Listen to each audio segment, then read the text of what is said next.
So those are things like you can recognize or avoid the situations, but you can also come up with rules, and I sort of term them automatic rules for success in the book, which is, well, how can I actually reprogram my brain so that I don't have to consciously think, but I turned my desired behavior into my default behavior.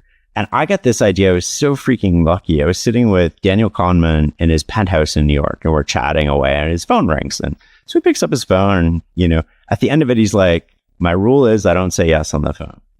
And then he hangs up, and I'm like, Danny, tell me about this. Well, I've never heard you say rule before. Like, I've read almost everything you've ever written, and I've listened to all your talks, and I've never heard this. And he says, well, I tend to say yes to people I don't want to say yes to for things that I don't want to do.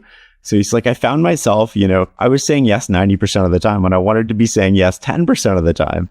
And he's like, so I created this little rule. And the rule is, I never say yes on the phone to something. I'll get back to you tomorrow. And he's like, I realized a couple things through this. Once, after I did it a couple times, I didn't have to think about it. It just automatically came out of my mouth because we've been programmed our whole life to follow rules. So once we establish that we have a rule, even if we've created that rule for ourselves, we follow it. And then he's like, the other thing that really I didn't appreciate, or he didn't appreciate, is that people don't push back on rules.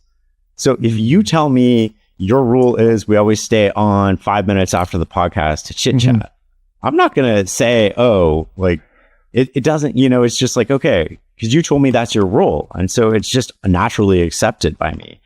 And I looked at him and I remember this. I was like, Danny, I know you have a Nobel Prize, but this might be the most powerful thing that you've done because cognitive biases are great at determining why we made a mental mistake in hindsight, looking backwards, but they're really poor at preventing us from making one in the future. But what you just came up with, what this idea is like, you've figured out a way to reprogram your brain so that you don't have to be in system 2 thinking to get the result that you want in that moment. And so I've played around with this idea so many times since then with so many people, and we've tested this on thousands of people. And, a great example from my life is I was trying to work out 3 days a week, Monday, Wednesday, Friday. I would go to the gym and I would try to go to the gym, but I'd wake up, I'm that guy. I'm like, I don't like going to the gym. I just want to be healthy. So I go because I want to live a long life and I want to be healthy. I don't actually enjoy it. Some people they're like running on the treadmill. They're not even like breaking a sweat. I'm like dying after 3 minutes. And I hate all those people who are just like chugging along. So I go to the gym and I'm like, I want to see my stats here because I remember waking up one day and I was like, I'm super tired today. And then I start negotiating with myself and I negotiate with myself over, I didn't sleep super well. It's been a really long day. I'll do extra tomorrow. And that's what I would tell myself. And so I went to the gym and I said, hey, this is a strange regress, but can you give me a printout? Like, tell me how many times I've been here in the last 365 days. And I sort of mapped it to my calendar, my travel schedule. So I knew approximately how many times that I should have been at the gym if I went 3 days a week.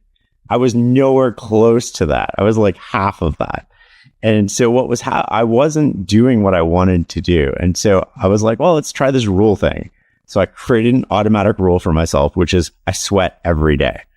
So I do workout every day, if you want to think of it that way. The duration or scope of that workout changes. Some days it's 90 minutes, some days it's 20, but I do something every day.